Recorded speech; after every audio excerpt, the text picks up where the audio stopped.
Be strong.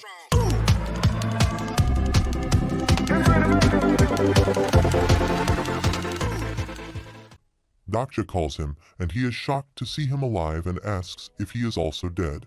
He knows that Hyunseong's weakness is women, and he might end up walking the eunuch's path this round if he is not careful. Meanwhile, the girl calls them and asks if it is okay if she leaves, and Dokja asks her about her name. She tells her name in a seo, and he asks her to tell her real name, Youngpul Kim. She is Youngpul from the Pinkies and thinks it looks like he has found the right one. After that, Seong asks him why he decided to spare him since she thought the Pinkies were bad people. Dokja says they are not bad people yet, but they are going to be later on, and if she has read the novel, she should know that Pinkies are a trio. The fourth one died before they became notorious villains. Youngpul is a good-natured person by default, so he is the first to die among the Pinkies. Youngpul hasn't killed anyone to survive until now, not even during the first scenario. He accidentally stepped on an ant and survived, and that's where he got the idea of killing insects. Seong asks him what he will do now, and he replies that they will beat the scenario, and he knows that it's the last scenario before the liberation of Seoul Dome. The ninth scenario is called the Dark Castle, and Seong says the first floor is a piece of cake. The real test begins on the second floor. Dokja thinks there was more than enough despair looming over Seoul, but there still weren't enough stories. There are never enough stories. The dokkaebi always longs for greater despair, and the constellations still want more sensational stories. Seong asks him how much more cliched he can get, progressors, returnees, and reincarnations, and now they are getting demons. He asks her to imagine that she is the writer of TWSA and why she thinks she would create a world like this. She asks him how she is supposed to know, and a top-class author like herself would never know what a third-rate author is thinking. Dokja thinks he is an idiot for asking her, and Seong says she has a question for him. She stares at him, and Dokja thinks he can't use the omniscient reader's viewpoint right now, but he knows what she is asking him. She wants to ask him if he already knows how this world ends, and he counter-questions her why these scenarios exist according to her. Seong observes he is changing the subject, and Dokja asks what purpose this world has. This is the question that numerous beings of the star streak have asked at least once in the countless years they have existed, but they all had different answers. For example, the returner Kirjo's Rodgrim said this universe would be lonely without it. The constellation Queen of the Darkest Spring answers with another question and asks if the people are asking her why food exists. The Demon King Asmodeus answered that a small destruction exists to prevent a bigger one. Their answers sound romantic and even philosophical to a certain point. However, romance and philosophy are luxuries that only the well-off can afford. This is what a scenario meant to the demon Earl Tentasio, who sat in the abyss planes on the scenario floor of Dark Castle. The demon seems annoyed by something and furiously clinches 2 stones in his hand. He says he is sick and tired of this. He thinks he wouldn't be there if it weren't for darn Dokkaebi's suggestion. Dokkaebi asked him if he wanted to become the 73rd king, and all demons' ultimate dream was to become a demon king. He thinks he could never fill the gap, no matter how many lower-tier demons he consumed. Dokkaebi told him that he didn't lack strength, but he lacked stories, and he would understand this once he entered the scenario. Since then, he has been stuck there in Dark Castle, killing anyone who dared to enter for 149 years. He has become one of the 10 strongest demons on the 2nd floor, but this isn't enough to move him up to the 3rd floor. The 3rd floor is a place where the essence of the Demon King lies, and just earning coins and gaining strength is not enough. He needs to climb to the top in these planes, and the most powerful beings on the 2nd floor don't get there because of their strengths. Some constellations want him to keep going, and some are curious to know about his backstory. He gets angry and asks if they think he is a character in the video game or a story. But seeing how a constellation has started taking an interest in him, there must be some insects who have managed to get past the 1st floor of Dark Castle. Ji-won, with her group members, reaches the 2nd floor and they face the demon. She asks him if he is a guide, and he replies that he will tell her about this place. He exclaims that the 2nd floor of Dark Castle is where only the fittest survive, and only those who prove their power and worth can move on to the next floor. He asks them to raise their hands if they need further explanations, and one of them raises his hand and asks what he means by proving their strength. But in an instant, he attacks and unheads him and says this is how they have to prove their strength. Others rush to see him and command each other to protect Ji-won while he welcomes them, calling them insects. His story, Insect Genocide, has begun, and this is where the real fun begins. Soon, he killed everyone and said they were as strong as tier 5 demons. He now turns towards Ji-won and says it looks like she is as powerful as a tier 4. She also seems to have a supporting constellation, and he is about to kill her, saying her story might be quite tasty. He says he has 2 questions for her and asks where she is from. Ji-won asks him if he really thinks she would tell him. He then grabs one of her men from the head and smashes him in front of her. She asks him to stop and tells him that she is from Earth, and he asks his second question: who has accumulated the most stories among their kind? She doesn't understand what he meant by this, and he asks her who is the strongest incarnation among them. On the other side, Seong asks Dokja what a scenario is supposed to be, and he replies that he has explained it to her just now. She shouts at him and asks how she is supposed to understand when he makes it so figurative. They suddenly hear Yongpul's voice from behind, which a monster has attacked. He emits a little aura, and the monster is scared of him. Seong says it's good that they are breezing through the place with his power as a constellation. However, the constellations don't like it that much, and they want him to face more difficulties. Dokja thinks they complain when things are too easy, and they complain when things are too hard, which means they can't be happy. She asks him what he is planning to do with that man, and if he is going to take him with them. Meanwhile, Dokkaebi appears there and says he seems to be doing well for himself, and he even opened the Dokkaebi shop on his own. Dokja blames him and says he is the one who suddenly disappeared, and he is full of himself since he has become a mid-level Dokkaebi. He congratulates him for becoming a constellation, and Dokja asks him how his channel is going. Dokkaebi thought that becoming a constellation would make the incarnation's seeker leave, but it's going even better now. The channel has been crowded because they want to see a constellation participating in the scenario, and he might have to expand his channel again soon. He then asks him to be careful because he has a lot of enemies now, and he also hears him saying that he is stronger than Yoonhyuk. Dokja replies he is stronger than him for now, and Dokkaebi asks them if there is a rivalry between them. Dokja proudly says he is a constellation, and Junhyuk is an incarnation, so it's obvious that he would win. He asks why he is there, and he replies that she will be born soon, and they need a story to feed her. He is her dad, so he should at least do his part of the job. Dokja says he will get her some soon, and he likes how quick he is and will leave it to them then. He then asks everyone if they have enough proof, but Yuseong still has a few more to go, and she needs to get Gilyoung's too. Seong comes forward for help when Hyunseong approaches them and calls Dokja from behind. He asks him if it is okay for him if he punches him on his arm, and Dokja permits him to hit him. Hyunseong punches him and is now sure that he is really alive. He tells him that he once lost a bullet casing in the army, and he couldn't find it. A month later, that casing showed up where he least expected it, and since then, he has always kept it in his pocket. Dokja asks him if this isn't a violation of military law, and he replies that it is.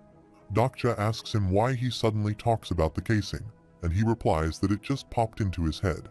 He wonders why he is saying that while he is looking at his head, and he doesn't think he wants to chop his head off to keep it in his pocket. After some time, they found the altar that led them to the second floor. Dokja asks Youngpul to lead the way, and Seong asks why he is asking him to do so, or if he is supposed to be their meat shield. Dokja asks her if she forgets the last mission before the second floor, that those who have collected all the proof on the first floor of the Dark Castle must sacrifice the proof they collected to summon a demon, which they must defeat before proceeding to the next floor. The demon is summoned on the second floor, and its strength will match the weakest member of the party. This is why he will have him take the lead, and Seong says he still has many dirty tricks up his sleeves. Dokja says it's not a dirty trick, but he is being strategic. The prisoner of the golden headband is amazed at how calculating he is, and Dokja thinks it will be an easy task if nothing goes wrong. However, sometimes a demon that has nothing to do with their power level gets summoned. They sacrifice their Demion's proof, and a demon guardian appropriate to their level will be summoned. And if his guess is right, then a demon that is summoned will be of the same level as Youngpul. Out of the demonic nobles on the second floor, it will probably be Demon Darren Villain, the weakest one. In that case, he doesn't need to use his power as a constellation, and they are notified that there is a demon on the second floor who has asked for them. A demon unrelated to their level is being summoned on the pentagram, and they are shocked that the demon Earl Tentasio has been summoned. He calls them insects and welcomes them on the second floor. He asks Dokja if he is the man named Younghyuk-yu. He then turns toward Hyunseong and asks if he is Younghyuk-yu, and he replies that his name is Hyunseong Lee. He asks them where Younghyuk is, and Dokja asks why he is looking for him and asks him to go away since he is not there. The demon laughs and says an insect is talking back to him, and he exclaims that he was told that the most powerful incarnation is Soul would be there. Dokja raises his hand and says he is the most powerful incarnation, and everyone stares at him for this, while the demon says he is not Younghyuk. Dokja says he isn't Younghyuk, but he is the most powerful in Soul and wonders why he is looking for the most powerful incarnation in Soul. Suddenly, he is notified that the Lady of the Sleeping Brocade feels sorry for him, begging him to hunt down that demon for her. He glares at the constellation of Scylla, and Lady of the Sleeping Body feels sorry for him. He thinks it would cost quite a lot of probability and coins for a constellation to share their memory with others directly, and he sees the demon's memories in which Ji-won told him that the most powerful incarnation is Younghyuk. He wonders why they sent the demon to him instead of Younghyuk, and the Lady of the Sleeping Brocade says that Younghyuk was too far away. He thinks they have sold him out so they could save their descendants. He then asks the constellation what she will do for him if he helps him, and Lady of the Sleeping Brooch is offering him coins in exchange.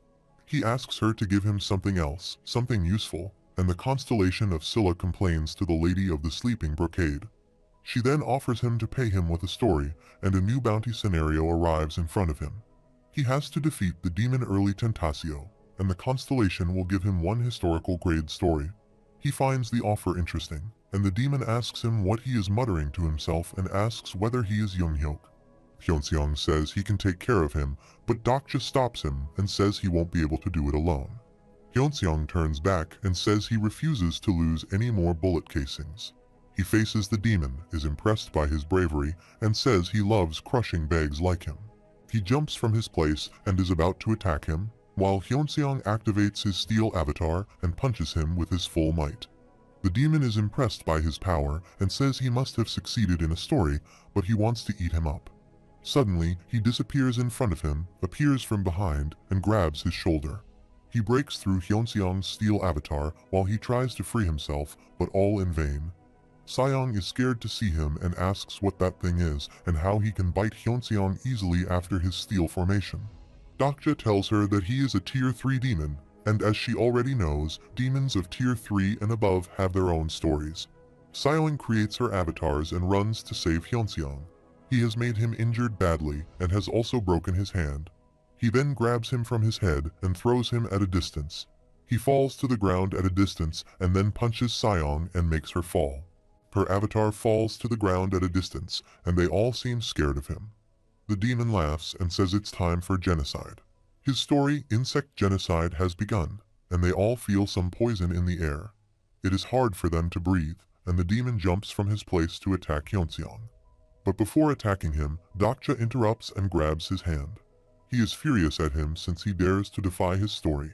He exclaims that Dokja must have quite some mental strength, and Dokja asks Hyunseong to stand back.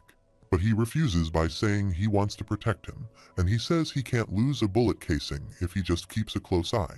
He asks him to keep his eyes open and watch him. He then pushes him behind and says he is mentally strong and physically. All others are under his story's effect, and the demon asks them to kneel before him.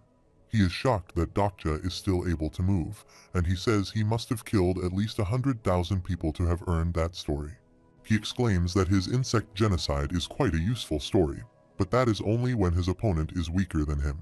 He uses his powers to negate the effect of the insect genocide. The demon is shocked at his powers and asks him if he is a returnee, but there is no way a returnee would be there. He stares at Demon Earl Tentasio, shocked that he is a constellation. He then activates his Blade of Faith skill, and the Ether affix has converted to Holy. Dokja reaches him in no time and slashes his sword in the air to hit him successfully. His overall stats have increased drastically, and he has spent a total of 116,000 coins. His physique has almost surpassed a human's, and fearsome energy surges through his body. His stats have reached the limit set for the scenario, and he tries to kick his face. He reaches his limit and thinks this is his limit if he fights without using any skills.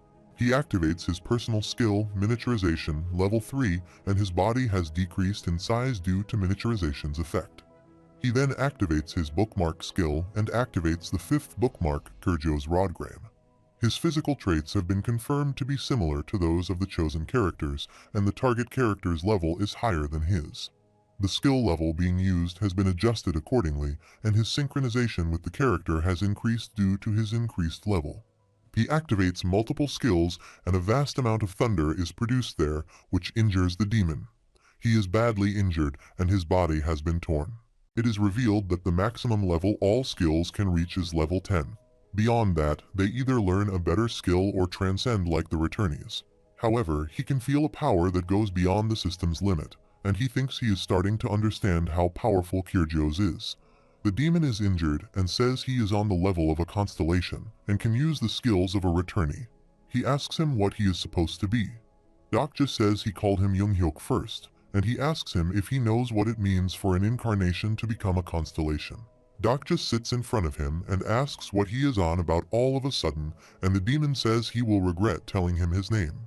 After this, the demon Earl Tentasio used the skill of Death Scream and spread the name Junghyuk throughout the Dark Castle.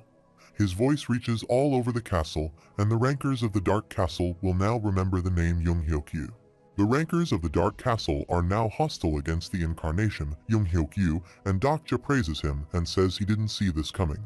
He has hunted down Demon Earl Tentasio and received 30,000 coins for being the 5th to defeat a Tier 3 demon. He thinks it is about when Junghyuk learns what it's like to struggle. Junghyuk has killed a demon but is surprised he didn't have a story. To get to the 3rd floor, he must first save the 4 Heavenly Kings and have the top rankers on his side. If he continues to collect stories at this rate, he will reach the 3rd floor within 4 days. Suddenly, he is notified that someone has spread his name with the skill Death Scream. The rankers of Dark Castle will now remember his name and are wary of his presence. He doesn't understand why his name has spread throughout the Dark Castle and thinks about the Death Scream, a curse used by demons. He doesn't recall killing a demon who uses such a skill. He thinks Dokja is going around making trouble for him again. His sister asks him whom he is talking about and asks if he is talking about that ugly guy.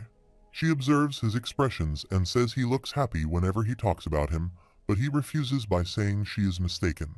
Suddenly, he feels someone's presence there and asks her to stop eavesdropping and just come out before he kills her. Fongha comes out of it and says she is not eavesdropping on him, but she has to talk to him. Conversely, Dokja has obtained a historical grade story, Insect Genocide. Starting with the Dark Castle scenario, they can kill other participants and steal their stories.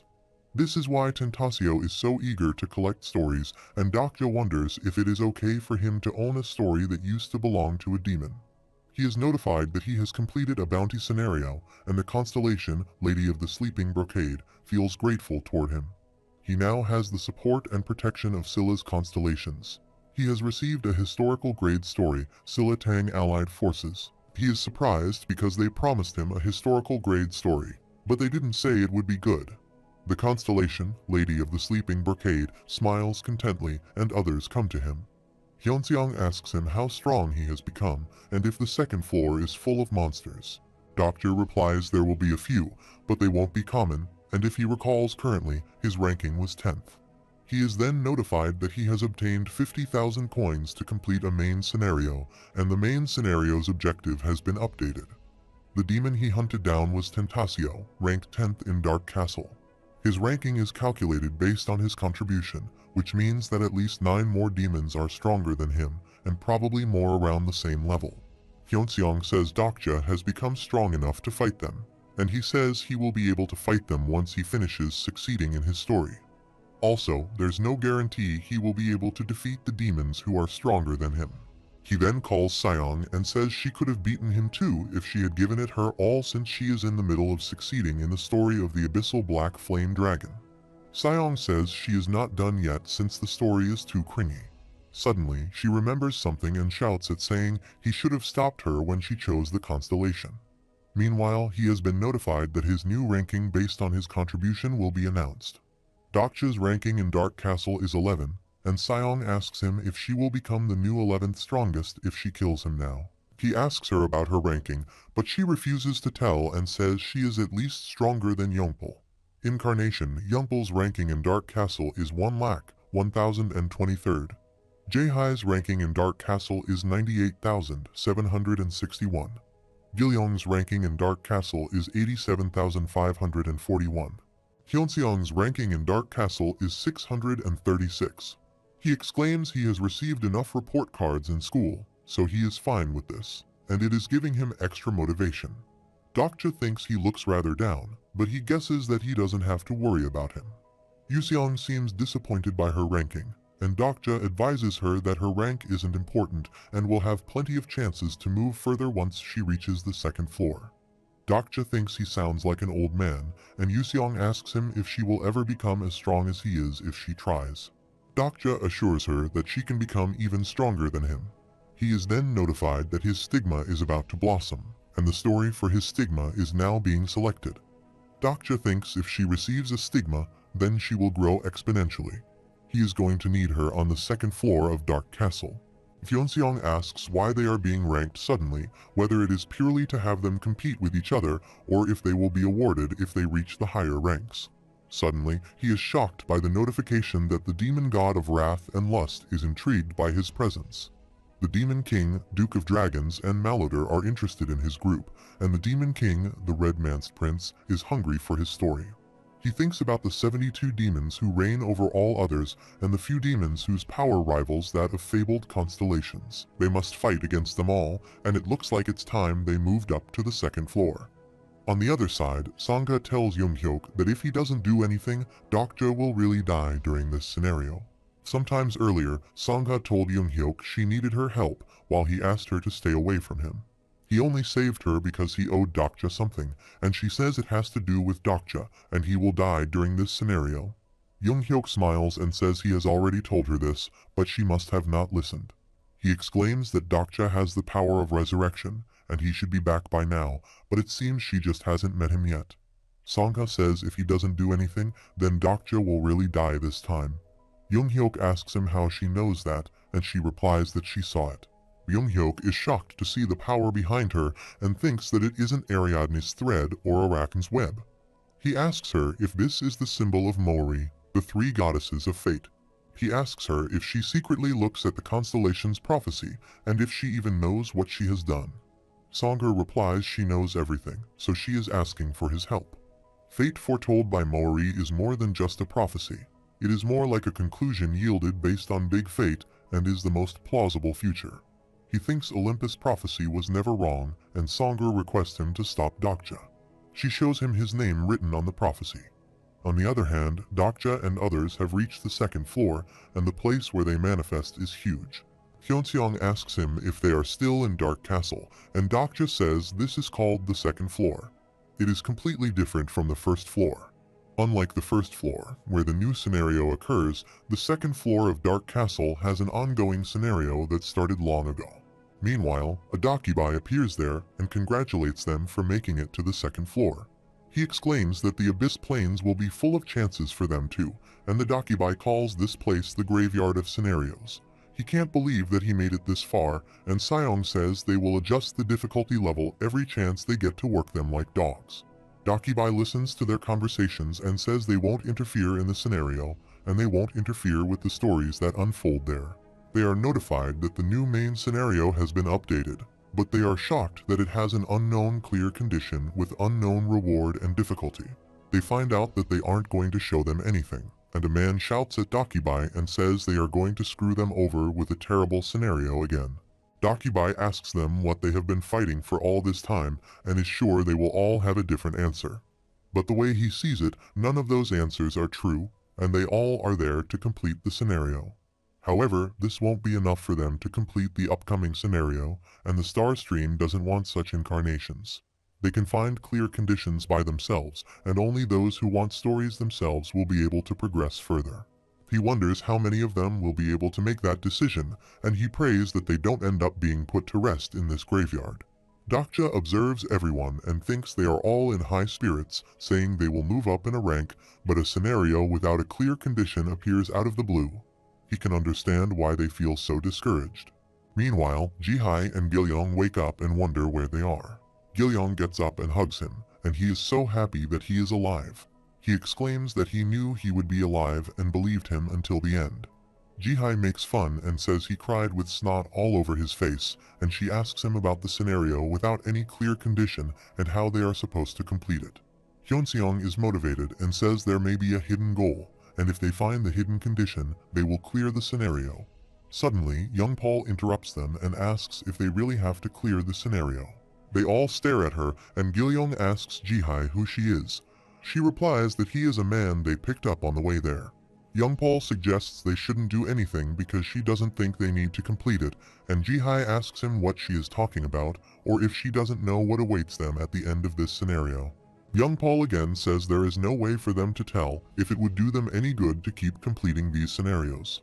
Within these scenarios, they are only playthings of the constellations, and even if they were to complete the current scenario, there is still no way to tell what their next one will be like.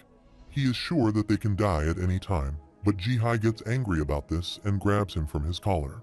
She asks him what he is trying to say AMD if they should just stay there and wait for their death. They were arguing when they heard a demon's voice from behind. He is a tier 4 demon, Devil Bear, and Jihai is happy and excited at the same time after seeing it.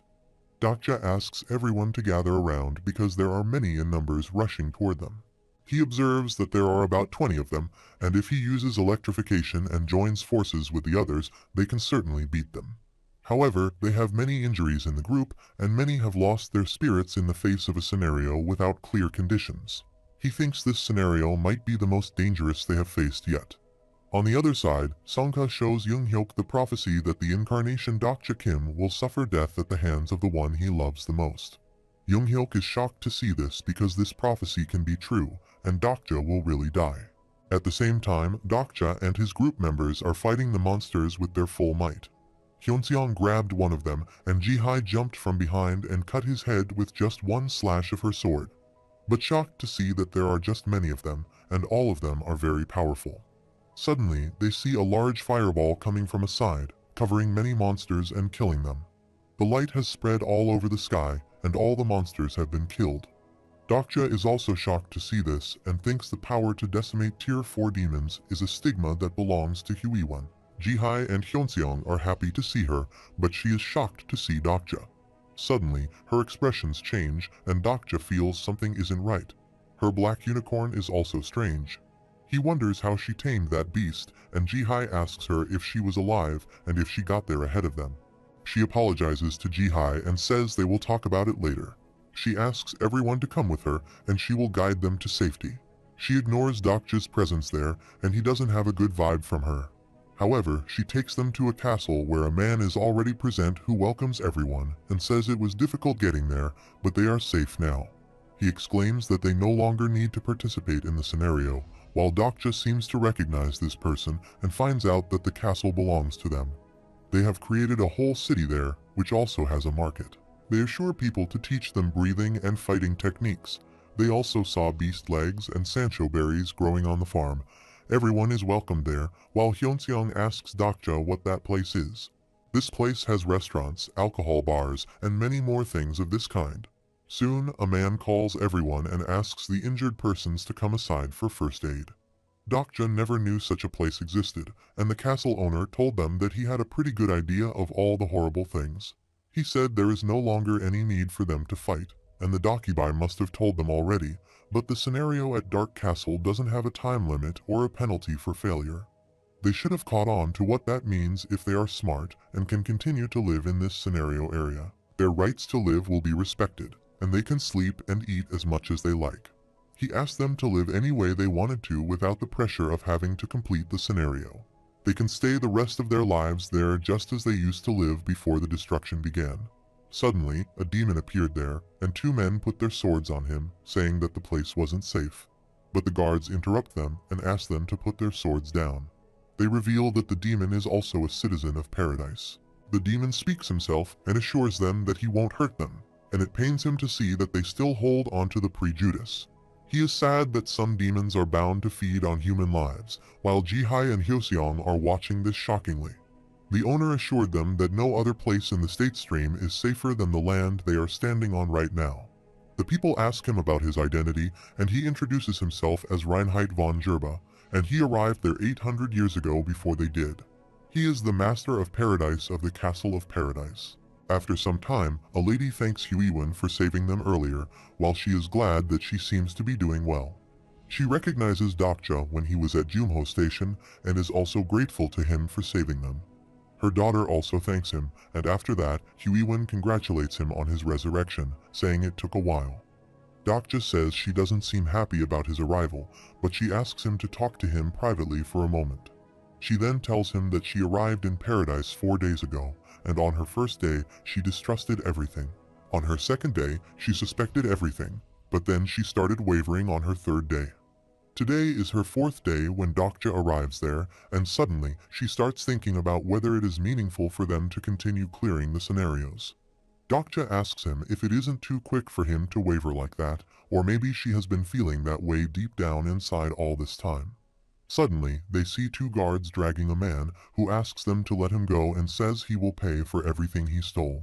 Huiwen tells him that the place is safer than Seoul and that the different species don't discriminate against each other. They are willing to help each other out when the need comes. There is also a house for everyone to live in, and there is also work for everyone. They don't have to worry about being betrayed by their friends or being attacked by monsters at night.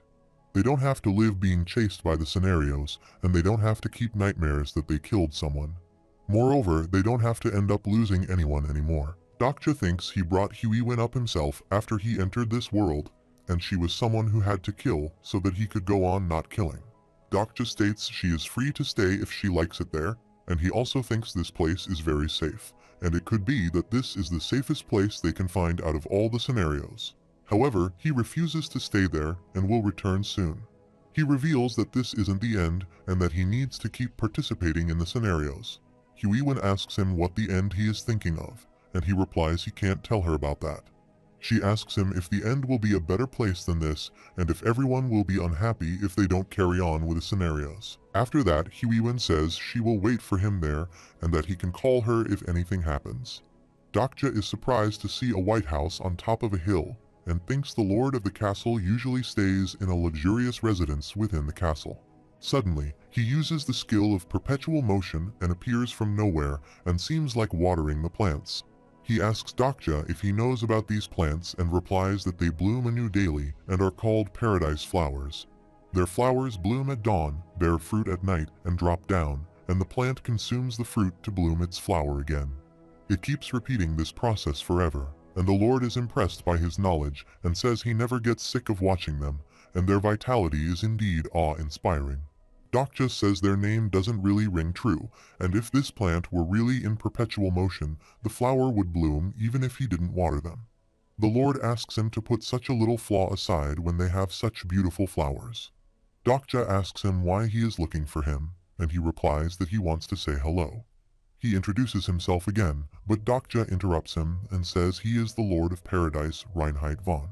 He is one of the notorious 10 evils that appear in TWSA, and Dokja checks his character profile and finds out that he has a demon attribute. His stats are outstanding, his overall stats have surpassed the scenario limit, and almost all his skill levels are at maximum proficiency.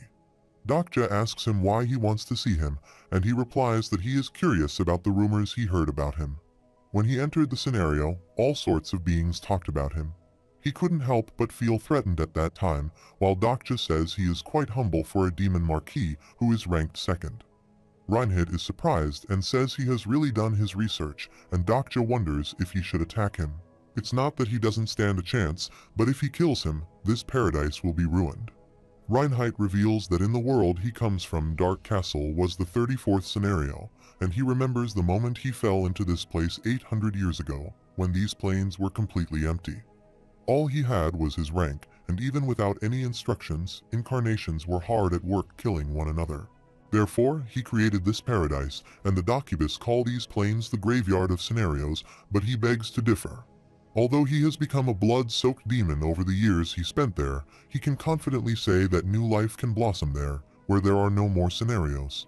Dokja thinks if he hadn't read the original novel, he might have been awestruck by his philosophy. Hyuk called him the purest evil in the novel. He calls him Constellation Dokja Kim and says he must consider moving on to the next scenario. He asks him to give up since such a thing doesn't exist. He exclaims that many powerful men have sought out the hidden scenario, but none of them have even managed to clear the Dark Castle. They just end up in despair at the vanity of the scenarios, and he doesn't want him to become like them. Dokja asks him what he wants from him, and he asks him to protect paradise alongside him. He says he needs his help, while Dokja makes some noises from a side, where the man from earlier begs the guards to leave him. He says they don't need to do this just because he stole something. Dokja thinks just as perpetual motion can't exist on its own, and he knows very well that paradise doesn't exist without any sacrifice. He is notified that a few constellations are chuckling unpleasantly while the guards take the man inside the prison. After a while, Dokja calls him and says there is no such thing as paradise, just like perpetual motion can't exist alone. He asks him to give him the next scenario. He already knows he found it 700 years ago, while Reinheit is shocked and asks him how he knew about it. Dokja says he even challenged himself with some powerful allies, but he failed and survived alone. After that, he created this paradise, and Dokja says all the scenarios of the star stream exist to stimulate, but nothing is stimulating there. Everything is too peaceful, and he asks him not to expect their deal with the dokkaebis to last forever. There is no way the star stream would allow a space like this for so long. Reinheit then calls him Constellation Dokja Kim and asks what else he knows. He replies he knows everything, and maybe even things he doesn't know about. He states that Reinheit will die, and paradise will fall. After a while, he returns, and Huiwen asks him if he is done talking to him. He observes that she still seems shaken. She's probably torn between her loyalty towards him and the comfort that paradise gives her. He calls her and asks if she will go shopping while Reinheit watches him from a distance. He thinks even if Dokja is a constellation, he is still only half a constellation. He thinks it's rare to see the 72 demon kings devouring newly made constellations in the star stream. He is notified that the constellation Black Flame Dragon is warning him not to take Dokja's words lightly. He is shocked that even Abyssal Black Flame Dragon, one of the most evil constellations that even the 72 demon kings prefer not to get involved with, is defending him. He thinks paradise will not fall because he has managed to defend this place alone for 700 years, and will never lose as long as he fights there in paradise. On the other side, Dokja and Huiwen are walking in the streets, and she says it has been a while since they were able to take a relaxed walk like this. Huiwen asks him if there isn't anything he wants to ask her, and he counter-questions her what he should ask. She says he can ask her about her favorite colors and food, and he replies that he wouldn't ask these questions even on a blind date. She asks him if he has ever gone on a blind date, and she says it's just that they have never talked about things like that. They never told each other what they used to do, what schools they went to, and their cell phone numbers. She thinks it is too long for them to start talking about such things. She seems sad and says the soul they remember won't be there even if they return. She asks him why they should carry on with the scenarios when everything they used to know is long gone. Dokja praises her and says she is good with a sword, and she is calm and unforgiving, more so than anyone among them at the sight of injustice, especially when she sees someone abuse their power against the weak.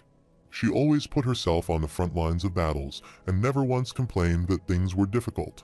She never trusts people, but is actually very affectionate, and she is also the first to come running when a companion falls in danger. He says he knows enough about her, and Huiwen says she is not that type of person. Dokja says he only knows these things about him because he kept participating in the scenarios, but they don't have a home to return to. This is why he thinks they should keep working on the scenarios. Meanwhile, he is notified that the item he commissioned to be made has arrived. Huiwen says all these things are a bit difficult for her to understand, and Dokja says he is not saying this in the hopes of having her act a certain way, and all she has to do is keep living life the way she used to. He has ordered an item made from a fire dragon's bone, the heart of a demon, and the nucleus from various monsters. These are the things that only Huiwen can use in this world. He then gives her the Sword of Judgment and says he told her they would be shopping. This is a present for her that he has specially bought for her. After some time, they are about to leave paradise, and Sayong calls him a fool for doing this. He says his part is done in this place, and paradise isn't for him to save. Sayong asks him if he will let it flow according to the original novel, and he replies that it will be tough to defeat Reinheit right now. If he does this, the only thing he will get out of it is a bad story since he has too many supporters. She asks him why he has left all his companions behind, and he replies that they all need some time off. She seems angry and says he has treated them so well all this time, but they have now fallen for some dubious scheme of some demon they only just met. It's understandable why Huiwen made such a choice, and she had a difficult time until now, and Seong knows he is just making things. They know that paradise will fall soon, and Huiwen is still roaming the streets there, not knowing what is going to happen. She is happy over some sword he gave her, and Dokja says it was her own choice to stay, so she must take responsibility for it. She asks him why he is taking her with him, and he replies that he can use her help. Suddenly, she punches him and starts kicking badly, saying she wouldn't mind taking some time off. She has changed the face of her avatar into Dokja and hits him. She then asks him about the next step, and Dokja says they will forget about the scenario for around 3 to 4 days and collect stories by hunting down the hidden pieces. She is surprised because she thinks he always focused more on the scenarios and says he will leave it to the others for once. For the time being, they will pretend like they are regressors. The next morning, Huiwen wakes up from a nightmare about paradise falling into ruin. She has been dreaming about it for many days and thinks it may be because she declined the offer to become the captain of the guards there. Whenever she wakes up from dreaming, she finds the sword Dokja left her crying out. The sword of judgment only cries when evil is nearby, but she thinks she hasn't seen anything resembling evil. She goes to the window and looks outside, wondering about the evil there. On the other side, Gilyong says Dokja has abandoned them, and Jihai says they left them to relax there. He asks her if she knows why the main characters abandon their allies. He exclaims that this is because their allies end up getting in their way, and he left them because they were determined to be useless right now. Jihai gets angry and asks how he thinks Dokja is the main character. He says Master Junghyuk should be the main character if anyone exists. She thinks the last 4 days have been much too peaceful, and all they did during that time was train their skills in their free time and reflect back on the advice Dokja left them. He advised Gilyong that he needed to make his skills last longer, and if he had any coins to spare, he recommended that he buy patience or indomitable persistence. He can also use the auction or ask his supporting constellation for help. He told Jihai that she invested too many points into agility, and if she had any coins left, she should spend them to raise her strength and mana. Her fighting style will change drastically depending on the attribute she invests in. He advised Yuseong to focus on maxing out her taming and advanced interspecies communication, and if she needs any other raiming-related skills, he can always help her. Jihai goes to Yuseong and asks if she knows what Dokja used to do, and she thinks she would know since she is his incarnation. Incarnations learn more about their supporting constellation as they grow more in sync with them, and Yuseong replies that Dokja is a lonely man and loves to read. Jihai says they already know this about him, and Yuseong says she gets images of numerous pages when she thinks of him. But she can't really tell what they are or read what is written on them. She is sad that she doesn't know anything and hasn't received a stigma yet, while Jihai didn't mean to lower her spirit. Suddenly, she sees Hyunseong going toward a side. He goes to Huiwen and asks if there is something she is worried about. She replies that she has been thinking way too much since things have been so peaceful as of late. Hyunseong also feels the same, and they are notified that the constellation, the demonic judge of fire, is dissatisfied with Hyunseong's actions. Their constellations are arguing while they sit there quietly and see each other. After a while, he starts the conversation and says he is sure that this peace comes at a cost, and Huiwen says he must believe that Dokja left them there for a reason. Now it's up to them to find that reason. Suddenly, they see some people protesting and demanding the next scenario. They want to move on to the next floor, and Huiwen is shocked to see some protesters in paradise. She wonders why they want to return to participating in the scenarios. She recognizes a woman with her daughter from the Jumho station and is trying to tell the guards that she is not part of the protest. Huiwen interrupts and asks everyone to calm down and take a step back. The guards ask her not to interfere because they are on official duty. The woman tries to say that she just happened to pass by and is not part of the protest, but they are not listening to her. Huiwen also shouts at them and says she isn't a protester, and a guard asks others about what they should do with that woman. He orders her to leave her since they had orders from the Lord, and the guard tells Huiwen that she is a protester and starts running away the moment they start chasing her. Huiwen says anyone would start running away if they chased them, but he asks her why she ran if she has done nothing wrong. He exclaims that her crime will soon be revealed and they don't have time to waste. Huiwen asks them to wait, but the guard angrily says they will arrest her if she interferes with them again, even though the Lord has ordered them to leave them alone. An old man comes to her and says they won't listen since this is the law of paradise. She asks him where they all will take him to, and he replies that they may take them to an underground dungeon. No one is allowed to enter except for the guards, and no one ever returned from there. The woman's daughter cries for her mother, and Huiwen and Hyunseong go to her to console her. She hugs Huiwen and cries loudly, and she wonders if this is really paradise. Jihai comes to them and says they know what they need to do, and they all understand what she wants to say. Hyunseong says it is going to be pretty big, and they wonder if they will be okay on their own. Jihai is sure Dokja left since he trusted them to take care of it. He has probably taken on something bigger himself, and Gilyon says he must be fighting some monsters with a serious look on his face. Huiwen also gets up and says they should take care of this on her own, and that they can't just keep relying upon Dokja for everything. On the other side, Dokja and Seong are riding a sports car, and she seems very happy and asks him why he didn't do this earlier. He got this artifact by clearing a hidden scenario, SSS grade Ferragini. He thinks this is what it's like being a special regressor and thinks about Young-hyuk, who must have enjoyed the sweet life while struggling with the scenarios. Seong is very happy and says she refuses to live like a sucker anymore and will live selfishly for herself from now on. Dokja says this is what she has been doing all this time.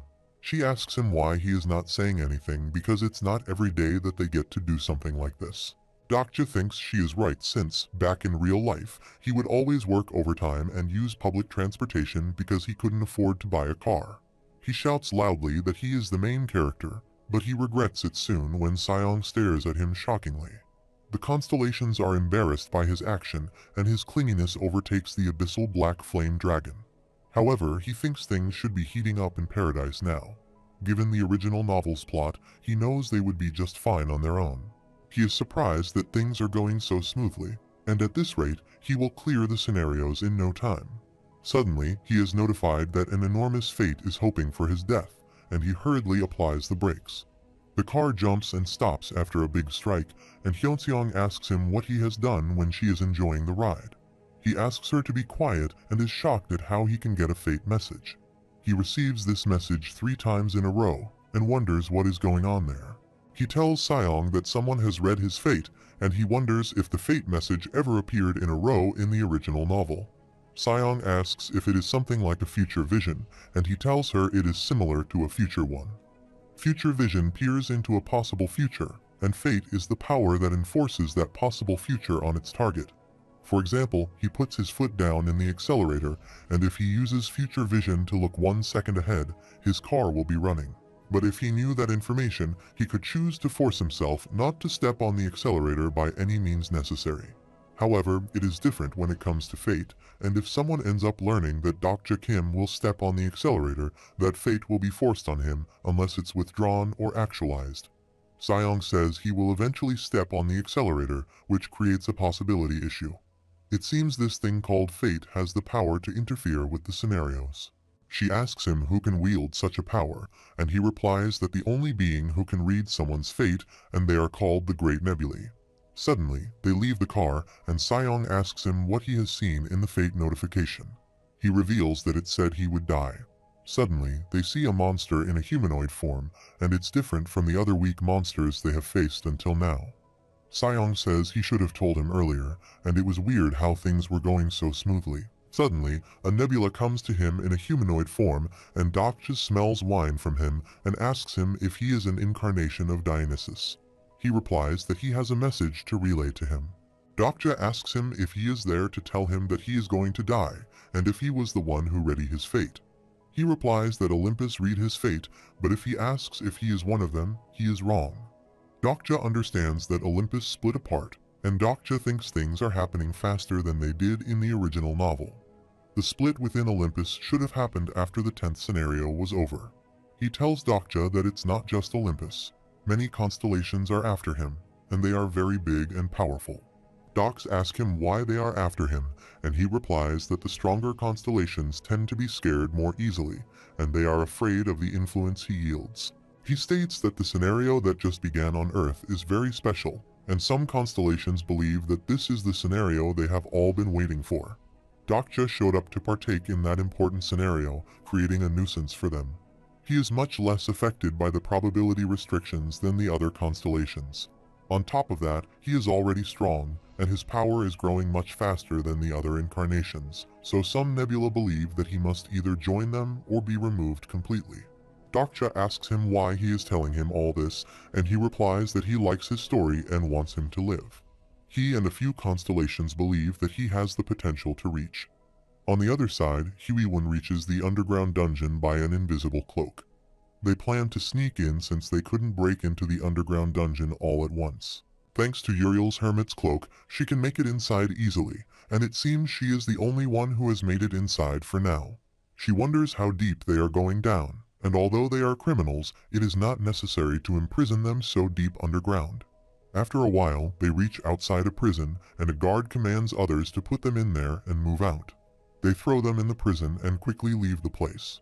The place is a dark underground prison, so dark that Huiwen would have gotten lost if she didn't have her night vision skill. There don't seem to be any basic living facilities or even toilets.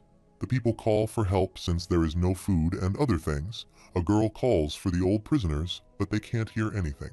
Suddenly, Huiwen asks everyone to run from there, but a demon approaches the girl and many other demons attack them and start eating them up. She is fighting and killing them individually, but they are much more powerful and large in numbers. Soon, she killed them, and the people thanked her for saving them. Huiwen is shocked to see that the monsters are actually the monstrous form of the old prisoners. She shockingly runs to a side to observe the place and sees numerous eyes glaring at him. There are many black holes there, from where the monsters are emitting outside. She is shocked to see this type of paradise there, and some people call him and ask what is happening there. She shouts and asks them not to come this way, but suddenly they attack the people and kill many of them. She throws her sword of judgment and kills them in just one blow. Some appear behind her, and Reinhardt appears there, calls her an archangel's incarnation, and asks what she is doing there. He asks her if she has finally decided to become the captain of the guards there. Huiwen asks him how he can say that after creating a place like this. She asks him how this place is called a paradise where they are free from the scenarios. He asks her to kill him if she wants, and Huiwen rushes toward him, saying she was going to kill him even if he didn't say that. She activates her personal skill, Time of Judgment, but the absolute good alignment constellations contemplate her request. She is shocked that her request has been contemplated. Reinhardt says if she kills him, then paradise will be ended, and says she has suspected to a certain extent, but he is sure that she already knows that there is no such thing as perfect paradise exists. She was notified that the constellation of the absolute alignment had left the decision to Huiwen Jiang. Reinhardt says the very obvious fact of life is that shadows lurk where beauty exists, and she thinks she was expecting this, but it is far from her expectations. She asks him what he is trying to achieve with the monsters he is breeding, and if he wants to conquer dark cattle, and he says he won't do anything. They are no more than nutrients for paradise. Huiwen is shocked to see a large tree grown in front of her, and Reinhardt asks if she doesn't find it strange that demons don't attack this place when the rest of Dark Castle is full of them.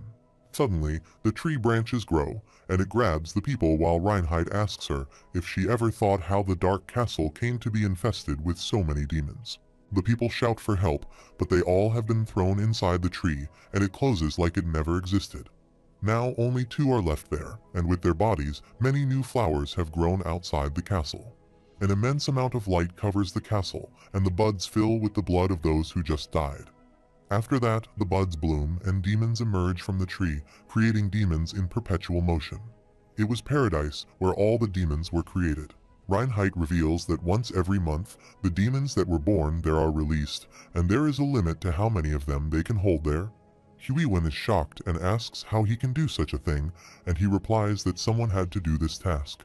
He states that life goes on for even losers of the scenario, and somebody has to create a place for them.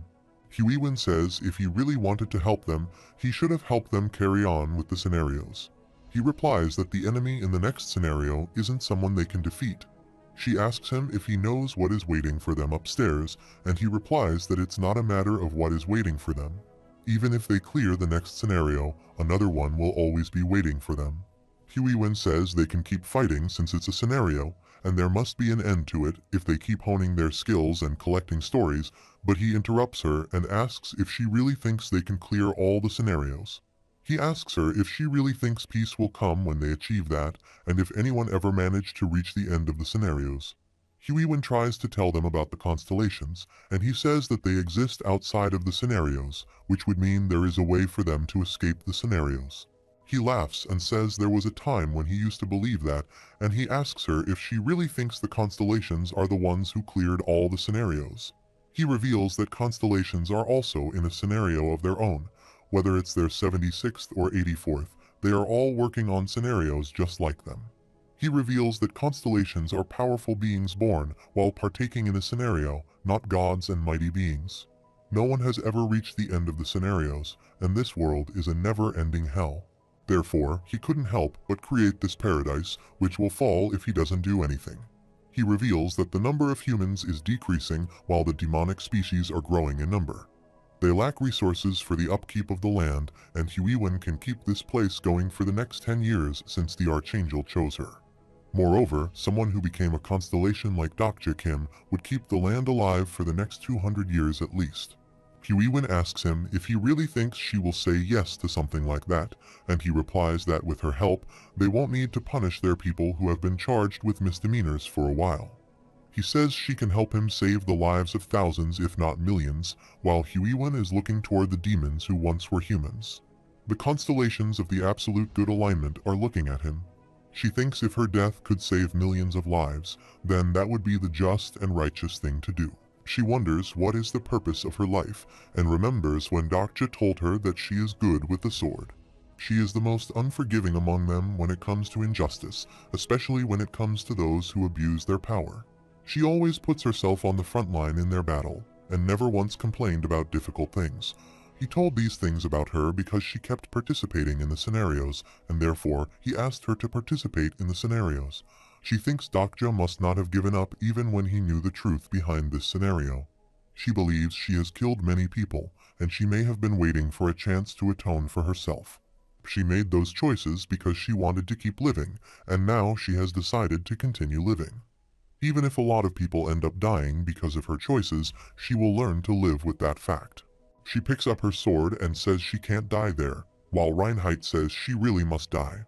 She must become the nutrient that supports paradise. He commands many monsters to attack her, and she uses her sword of judgment and attacks them. In the meantime, Hyunseong reaches for her help and punches one of the monsters about to attack her. Jihai and others also come to her help, and she asks her why she had to go off on her own again. They all surround her and are ready to attack the monsters, but Reinheit smiles and says it looks like he will be able to obtain a lot of nutrients. On the other side, Dokja is meeting with a constellation that tells him that he and some other constellations believe he will be able to reach the top. He then left, and Seong asked him what he meant by that. Dokja thinks it probably has something to do with the end of all the scenarios, that's why it must have been censored. Seong asks him what he will do about his fate, and seeing how a constellation from Olympus came to warn him in person, it really does seem dangerous. She asks him if he didn't get anything in detail, or if he just said that he would die. Dokja remembers he said that he would be driven to death by the being he loves the most. Seong asks him if he has any person like that, but Dokja says he doesn't love anyone. Seong says he may end up developing feelings for someone and asks him if he is someone who falls in love easily at first sight. Dokja says it never happened before, but it's not entirely impossible. The fate is so powerful that the message is repeated 3 times, and he wonders if he will fall in love with someone. He tells Seong that fate isn't something that is supposed to be taken literally since prophecies are never told straightforwardly and that someone can understand it right away. They are usually full of symbols and metaphors. Seong says she has 3 questions and that there must be a reason they referred to him as an incarnation. He is a constellation now, meaning he can already be considered dead as an incarnation. The second thing is that the expression, being he loves the most, can be a metaphor, and it doesn't necessarily have to be a person. Her third question is about the meaning behind the word death, and it could not be referring to death in the literal sense. She asks him when he thinks a person is considered to be dead. She asks him when he thinks a person is considered dead, and he replies that when their life comes to an end, and when their heart stops and they no longer breathe. She exclaims that she can now understand why he reads something like TWSA over and over again, and asks him if he hasn't read comics, and there is a cliché line for times like these. Someone truly dies when he is erased from people's memories, but Dokja says it was just a comic. It's the same thing in Starstream, and a constellation dies when all beings forget its existence, and it could be something akin to that. He asks her why people will forget about him, or if they end up getting mass amnesia. She states that he can be overlooked in a different sense, and says that dead people can't remember anything. At the same time, Huiwen and others are fighting the demons, but they seem tired. Seong asks him if they should head back. One of the demons attacks her, but Hyunseong saves her by attacking the demon. Dokja says they will be too late and will take 3 days to return. Even if they go as fast as possible, it would take them more than a day. He is notified that someone in Dark Castle achieves transcendence for the first time in the scenario, and Dokja says the strongest ally they should have asked for should be with them. Reinhardt suddenly feels an explosion behind him, and he looks upward to see what happened there. But many big stones fall upon him, and Dokja says it's about time Young-hyuk should start acting like the main character.